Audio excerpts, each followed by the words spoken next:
The Declaration. Humans had always thought they were alone in the universe. That changed when an alien scout ship crashed in the Nevada desert. The ship contained technology far beyond anything Earth had seen before. Scientists worked day and night studying the wreckage, learning its secrets. 5 years passed. Earth made incredible progress. They built faster ships, stronger weapons, and better shields. The United Nations created a special military branch called the United Nations Space Command, or UNSC. Their job was to protect Earth from possible alien threats. Commander Jack Powell stood on the bridge of the UNSC Guardian, Earth's flagship, a tall man with short gray hair and serious eyes. Powell had been chosen to lead Earth's defense forces. Through the viewport, he watched as 20 ships formed a defensive line around Earth's orbit.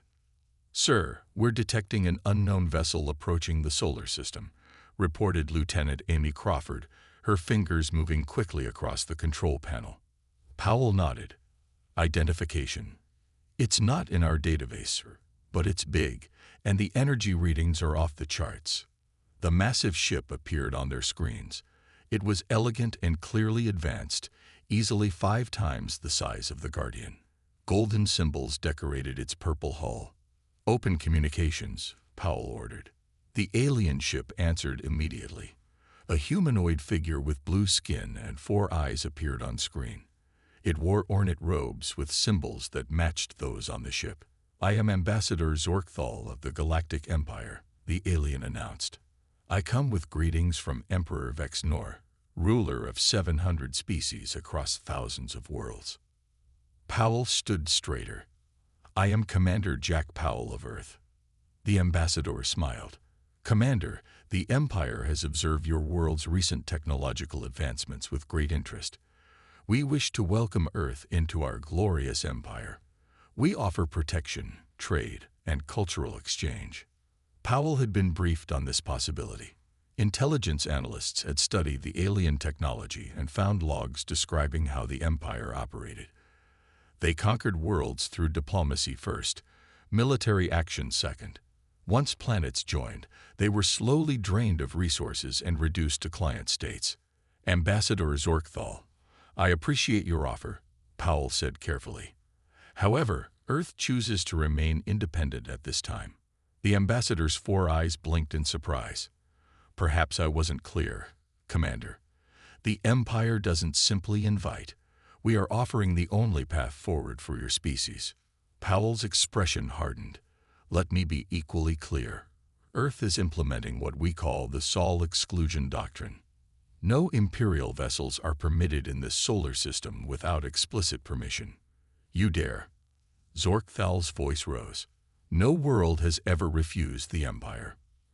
"Earth is doing exactly that," Powell replied. "We will defend our independence with all available means." The ambassador's blue skin darkened with anger. "This is a grave mistake. The Empire controls thousands of worlds. Your primitive fleet is nothing compared to our might." Powell smiled. "Perhaps, but we're quick learners. The ship that crashed here. We've improved on every system it contained. I suggest you leave our solar system immediately." "The Emperor will hear of this insult." "That's his right, but your ship must leave now. This is your only warning." Powell signaled to Lieutenant Crawford, who activated the Guardian's weapon systems. The other Earth ships followed suit, their weapons charging. They were outnumbered by the Empire's forces across the galaxy, but here, in this moment, they had the advantage. The ambassador stared in disbelief. No one defied the Empire. Yet these humans, barely space-capable, were threatening an Imperial vessel. "This isn't over," Zorkthal warned before cutting communication.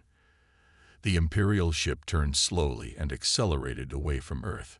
On the Guardian's bridge, the crew remained tense until the alien vessel left the solar system. "Send word to all UNSC ships," Powell ordered. "As of today, Earth stands independent. No Imperial forces will be allowed in our space." He looked out at the stars. "And may whatever gods exist help us when they return." Admiral Lisa Harper stood tall before the Imperial Council on the distant world of Xerxes Prime. The massive circular chamber was designed to intimidate, with soaring ceilings and hundreds of alien representatives seated in rising tiers. Each species had sent its diplomats to witness this unprecedented meeting. Humans had never before stood in the heart of the Galactic Empire. The Emperor himself, Vexenor, sat on an elevated throne. His skin was pale blue, like Ambassador Zorkthal's, but his 4 eyes glowed with an unnatural light. 6 guards with energy weapons stood beside him. Admiral Harper of Earth, the Emperor's voice boomed through the chamber.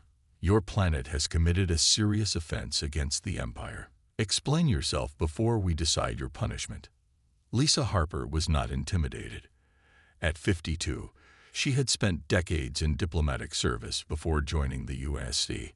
Her silver-streaked black hair was pulled back in a tight bun, and her blue uniform was crisp and formal. Emperor Vexenor, I bring greetings from Earth, she said calmly.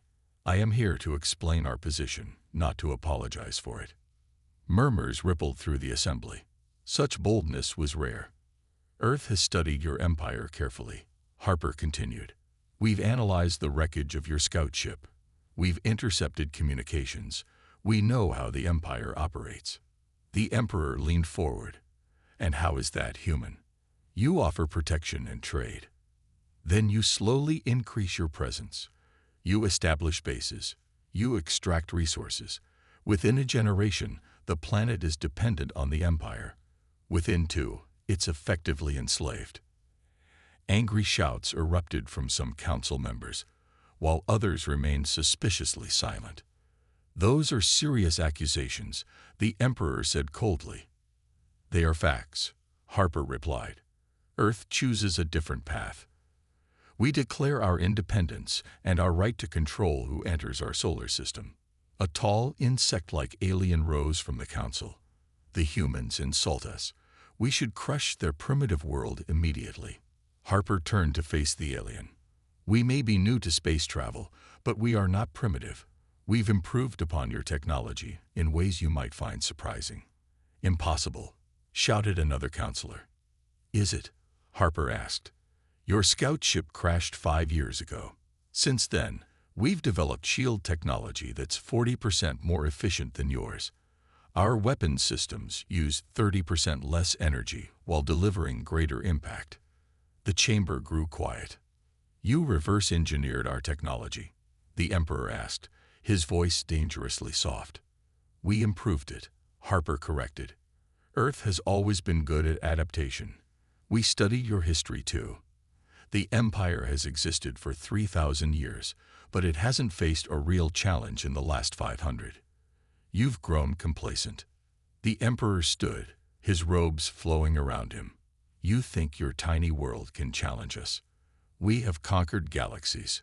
Harper nodded. Perhaps, but at what cost? How many worlds have you stripped bare? How many species serve you out of fear rather than loyalty? She gestured around the chamber. Look at your council members. I see fear in many eyes, but I also see hope. Hope that Earth might succeed where others have failed. This is treason, the Emperor shouted. It's truth, Harper replied. Earth stands ready to defend itself. We would prefer peace, but we won't surrender our freedom. The Emperor's eyes narrowed. You have made your choice, Admiral. The Empire will respond accordingly. Then we will be ready, Harper said. She bowed slightly, turned, and walked toward the exit. When our fleets arrive, the Emperor called after her, your people will beg for mercy. Harper paused at the doorway. Perhaps, but first, they'll have to get past our defenses. And Emperor, we don't plan to make that easy. As she left the chamber, Harper knew war was coming. Earth stood alone against the greatest power in the galaxy. But for the first time in centuries, the Empire faced a world that refused to bow. Captain Eric Foster stood on the bridge of the UNSC Defiant, his eyes fixed on the tactical display. 20 Imperial warships had just appeared at the edge of the solar system. Their energy signatures dwarfed anything in Earth's fleet. They're calling it a diplomatic mission, Foster said dryly to his second-in-command, Lieutenant Grace Wilson. Some diplomacy, Wilson replied. Those are Ravager-class destroyers in the front line. Foster nodded. At 35, he was one of the youngest captains in the UNSC, but his tactical brilliance had earned him command of Earth's most advanced vessel. The Defiant wasn't large, but it carried the best technology Earth had developed. All ships, maintain formation, Foster ordered through the comm. Remember the plan. Earth had only 7 ships to defend against the Imperial fleet. It seemed like suicide, but Commander Powell had developed a strategy that might give them a chance. Imperial fleet is hailing us, reported Communications Officer Ben Miller. On screen, Foster said.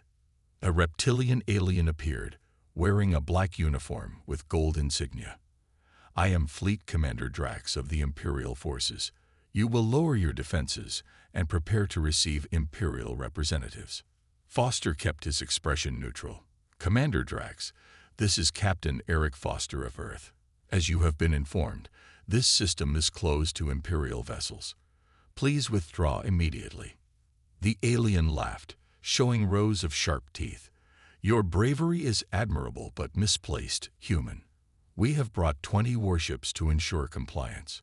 Your 7 vessels cannot stop us. Perhaps, Foster said calmly. But we would appreciate the opportunity to try. He cut the transmission before the alien could respond. They're forming attack positions, Wilson reported, moving into standard Imperial assault formation. Foster smiled slightly.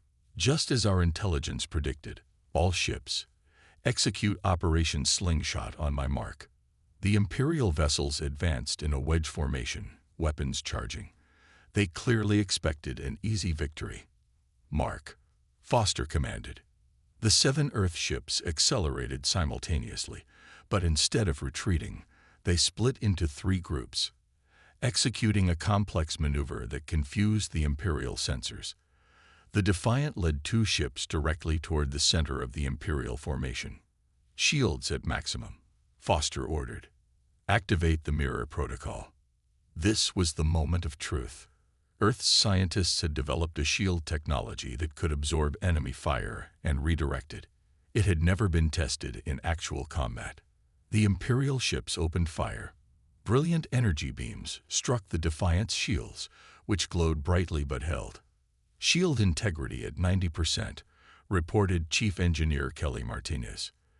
The absorption system is working. Excellent, Foster said. Target the lead vessel and prepare to return their greeting. The Defiant's weapons locked onto the Imperial flagship. Fire. The energy the shields had absorbed was channeled into the weapon systems and released in a concentrated beam. It struck the Imperial vessel with devastating effect, tearing through its shields and into its hull. Direct hit, Wilson shouted. Their shields are down. The other Earth ships executed similar attacks, each targeting a different Imperial vessel. Within minutes, 5 enemy ships had been crippled. They're retreating, Miller announced as the Imperial fleet began turning away. Foster watched in amazement. They had expected to fight bravely and die. Instead, they had won the first battle against the Empire. Send message to UNSC Command, Foster said. Imperial fleet engaged and repelled. 5 enemy vessels disabled. No casualties on our side. As the Imperial ships limped away, Foster knew this was only the beginning. The Empire wouldn't take this defeat lightly. They would return with a larger force. But for now, Earth had shown the galaxy something remarkable. The mighty Empire could be beaten. And news of this victory would spread across thousands of worlds, giving hope to countless oppressed species. Set course for Earth, Foster ordered. We need to prepare for what comes next. Susan Williams walked through the underground halls of Earth's Intelligence Center. As Director of Extraterrestrial Intelligence, she had spent months analyzing data from across the galaxy since Earth's shocking victory against the Imperial fleet. What she discovered gave her both hope and concern. Director, they've arrived, her assistant said, appearing at her side. Williams nodded. Take them to the secure room. I'll be there shortly. At 53, Williams had spent decades in intelligence work before the discovery of alien life. Her brown hair showed streaks of gray, and the lines around her eyes had deepened in recent months. The weight of Earth's future rested partly on her shoulders. The secure meeting room was designed to block any form of surveillance. Inside waited 3 aliens who had risked their lives to reach Earth. They belonged to the Arcturian species, tall, slender beings with copper-colored skin and large, expressive eyes. "Welcome to Earth," Williams said as she entered. "I'm Susan Williams." The tallest Arcturian stepped forward. "I am Kelter, representative of the Arcturian Alliance. These are my colleagues, Nira and Vex." "How was your journey?" Williams asked, sitting down. "Dangerous," Kelter replied. "The Empire has increased patrols throughout this sector. They are very angry about what happened here." Williams smiled slightly. "We expected that." "What you may not expect," Nira said, leaning forward, "is how your victory has affected the rest of the galaxy. For centuries, the Empire has seemed unbeatable. Now suddenly, everyone is talking about Earth. On 23 worlds, resistance movements have started openly challenging Imperial governors," Vex added. "The Empire has sent troops to crush these rebellions, but they spread too quickly." Williams had already gathered some of this information, but hearing it confirmed by the Arcturians was valuable. "Tell me about your people." Kelter's expression darkened. "The Empire conquered our homeworld 300 years ago. They strip our mountains for rare minerals and force our people to work in their factories. Those who resist disappear. The Arcturian Alliance formed in secret 50 years ago," Nira explained. "We've been gathering strength, but never dared to move openly against the Empire. Until now. Earth has given us hope," Kelter said simply. "We are not alone in wanting freedom." Williams nodded thoughtfully. "What are you proposing?" "An alliance," Kelter replied. "Earth has proven it has technology that can defeat Imperial forces. The Arcturians have networks across dozens of worlds and detailed knowledge of Imperial operations." Williams considered this carefully. Earth's policy had been isolation, but perhaps that needed to change. What would this alliance look like? "Share your defensive technology with us," Kelter said. "In return, we offer intelligence and resources. Together, we can build a coalition strong enough to challenge the Empire." Meanwhile, across the galaxy, Emperor Vexnor faced his own crisis. Reports flooded in from numerous systems about unrest and rebellion. His advisors argued loudly in the throne room. "We must crush Earth immediately," shouted General Krax, pounding his fist. "Their defiance inspires others. Our spies report they have shared shield technology with the Arcturians," added Security Minister Zoll. "If this spreads further—" "Enough," the Emperor roared. The room fell silent. "Earth will be dealt with. But first, we must secure our core worlds. Send additional troops to Centauri Prime and the Rigel system. Any sign of rebellion must be crushed immediately." Back on Earth, the UNSC leadership met to consider the Arcturian proposal. Commander Powell, Admiral Harper, and Director Williams sat with other key officials. "This changes everything," Admiral Harper said. "We can't hide behind our borders if we want to survive." Powell nodded slowly. "If we help these resistance movements, we make powerful allies. If we don't, the Empire will eventually overwhelm us alone." "Then it's decided," Williams said. "Earth will no longer stand alone. We'll build a coalition that can truly challenge the Empire." As the meeting ended, Williams knew they had crossed a critical threshold. Earth was now the center of a growing galactic resistance. Agent Daniel Clark pressed his back against the cold metal wall, his hand resting on his sidearm. The darkened corridor of Lunar Base Alpha stretched before him, emergency lights casting long shadows. Something was wrong. The security system had detected an unauthorized access to the defense mainframe 10 minutes ago. "Any movement, Maria?" he whispered into his comm. "Nothing yet," replied Security Chief Maria Rodriguez from her position at the other end of the corridor. But the system confirms someone's in there. Clark had spent 15 years in Earth's security forces before the alien contact changed everything. Now at 40, he led the counter-infiltration unit of the UNSC. His instincts had saved lives before, and right now, those instincts were screaming danger. "I'm moving in," he said quietly. The mainframe room contained the control systems for the lunar defense grid, a critical part of Earth's protective shield. If it was compromised, the entire planet would be vulnerable. Clark entered his override code, and the door slid open silently. The room was filled with humming servers and blinking lights. At first glance, it appeared empty. Then he saw a shadow move. "Stop right there," Clark ordered, drawing his weapon. The figure froze, then slowly turned. It looked human, a man in a technician's uniform. But Clark knew better. The Empire had developed infiltration technology that allowed their agents to mimic human appearance.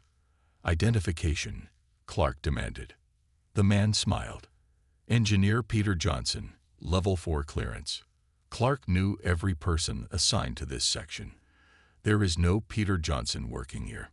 The fake engineer's smile vanished. His hand moved toward a device on his belt. Clark fired. The stun blast hit the infiltrator squarely in the chest, dropping him to the floor. "Target down," Clark reported. "Rodriguez, I need a containment team." Within an hour, 3 more Imperial agents were captured across the lunar base. Their mission had been to sabotage the defense grid, creating a gap for an Imperial strike force to exploit. Back on Earth, the UNSC Security Council convened an emergency meeting. The atmosphere was tense as Clark and Rodriguez presented their findings. The infiltrators used advanced biological disguises, Rodriguez explained, displaying images on the main screen. "They appear human in every way, even to most scanners." "How many more might be among us?" asked Admiral Harbour.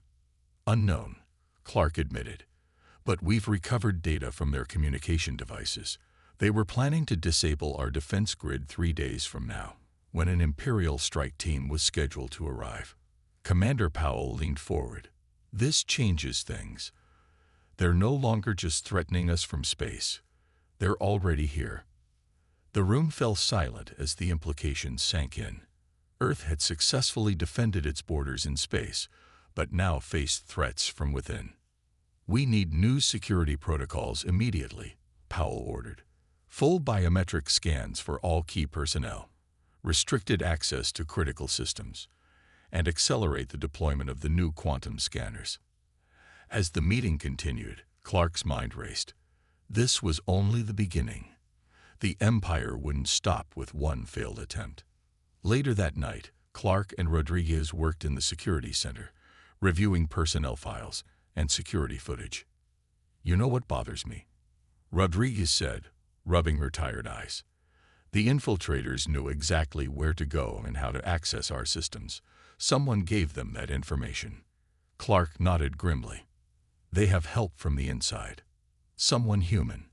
"A traitor," Rodriguez said, the word hanging heavily in the air. "Or multiple traitors," Clark corrected.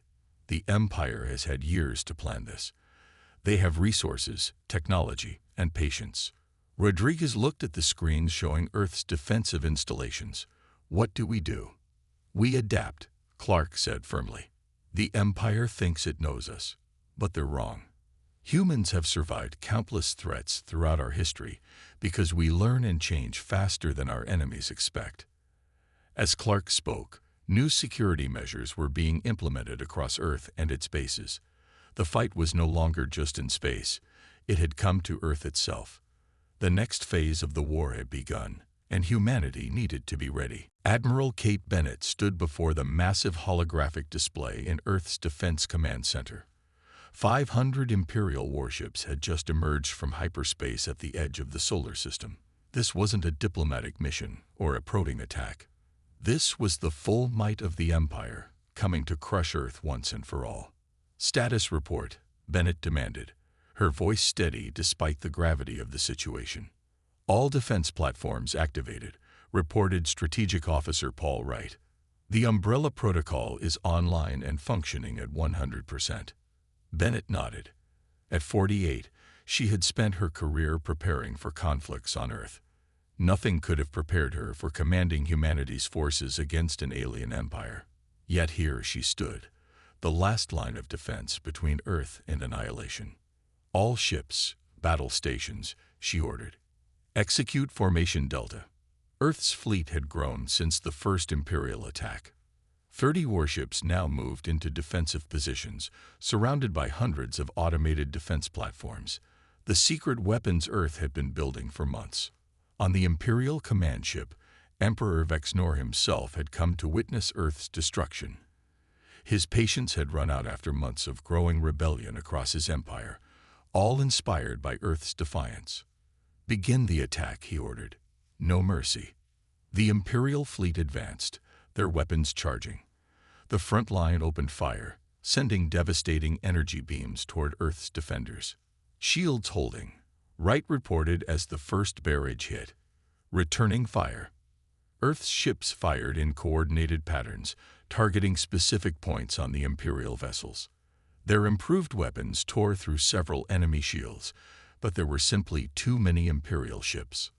First line breached, Wright announced grimly. They're pushing toward Mars.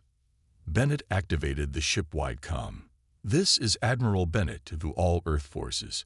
Today we fight not just for our planet, but for all beings who desire freedom from tyranny.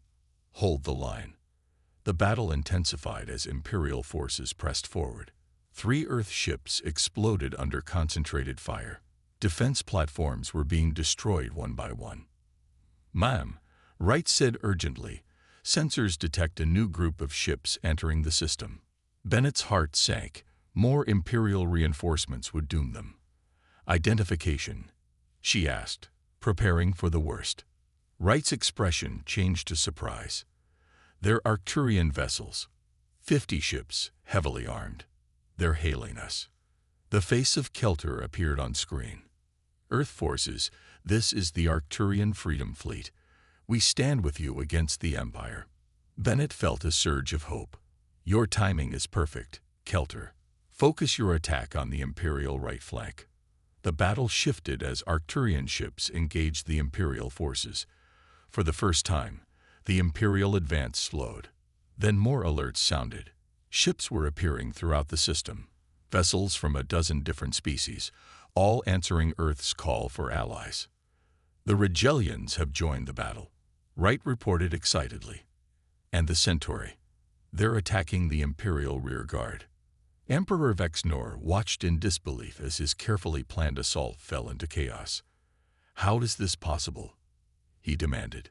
His tactical officer replied nervously. Sire, we're detecting resistance fleets from multiple systems. They appear to be coordinating their attacks. Impossible. The Emperor raged. No one defies the Empire. On the UNSC Vigilant, Captain Ryan Mitchell assessed the situation. The battle was turning in their favor with the arrival of allies, but the Imperial command ship remained protected by a ring of destroyers. As long as the Emperor could coordinate his forces, the battle could still be lost. Helm, set course for the Imperial command ship, Mitchell ordered. Sir, his navigator questioned. Their defenses are still intact. I'm aware, Mitchell said calmly. Load all torpedo bays and prepare to overload the reactor. The crew fell silent, understanding what their captain was proposing. It's been an honor serving with you all, Mitchell said. Now let's show the Empire what humans are willing to sacrifice for freedom. The Vigilant accelerated, taking heavy fire as it drove toward the heart of the Imperial fleet. Its shields failed, hull plating tore away, but still it pressed on. In Earth's command center, Bennett watched the Vigilant's suicidal charge with a mixture of pride and grief. The Vigilant has broken through, Wright reported. Mitchell's voice came through, broken by static. For Earth and freedom. The Great Hall of Unity on Earth was filled with representatives from 37 different species. 1 year had passed since the Battle of Sol, as it was now called throughout the galaxy. The defeat of Emperor Vexnor's fleet had changed everything. Admiral Lisa Harper stood at the center of the hall, looking at the assembled delegates. Earth had transformed from an isolated world to the heart of a new galactic alliance. Friends, allies, fellow beings who value freedom, Harper began. Today we formalize what began in battle, the Free Systems Alliance. The hall erupted in applause. Representatives from worlds that had suffered under imperial rule for centuries now stood as equals with humans and other free species. In the front row sat Kelter of the Arcturians, his copper skin gleaming under the lights. Beside him were delegates from Rigel, Centauri Prime, and a dozen other worlds that had joined the rebellion after Earth's initial stand. The Empire still exists, Harper continued when the applause died down, but it controls less than half its former territory. For the first time in 3,000 years, there is balance in the galaxy. The Imperial delegation sat stiffly at the back of the hall. Their leader, High Counselor Drav, had replaced the Emperor after Vexnor's death in the Battle of Sol. The Empire had been forced to recognize the new alliance and negotiate peace terms. "We do not seek the Empire's destruction," Harper said, looking directly at the Imperial delegates. "We seek a galaxy where all species can determine their own future, where cooperation replaces domination." As Harper spoke, Commander Jack Powell watched from a side entrance. At his request, he had been given a smaller role in the new alliance. The man who had first declared Earth off-limits to the Empire preferred action to politics. "The Sol exclusion doctrine that began our journey is now obsolete," Harper announced. "Earth's borders are open to all peaceful visitors. Our technology, once our closely guarded secret, will be shared with our allies." Powell smiled slightly. What had begun as a desperate defensive measure had evolved into something far greater than he had imagined. After the ceremony, Powell found himself speaking with Kelter and Susan Williams in a quiet corner of the reception hall. "Did you ever imagine this outcome when you first banned the Empire from Earth?" Kelter asked. Powell shook his head. "I was just trying to keep Earth safe. I never planned to spark a galactic revolution." "Sometimes the greatest changes begin with the smallest actions," Williams observed. "Your defiance gave others courage." Across the room, Captain Eric Foster, now Admiral Foster, was showing a group of alien engineers the plans for Earth's next generation of ships. These vessels would not be built solely for war, but for exploration and scientific discovery. "The Empire made a critical mistake," Foster explained to his audience. "They stopped innovating centuries ago. They grew comfortable with their power. Humans never stop questioning, never stop improving."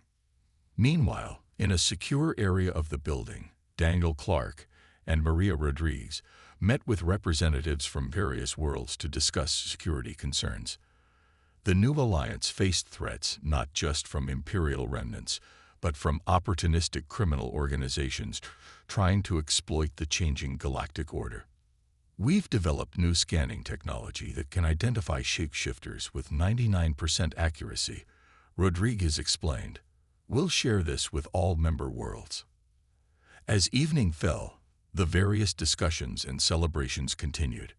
Earth, once considered an insignificant planet on the edge of an unremarkable galaxy, had become the center of a new era.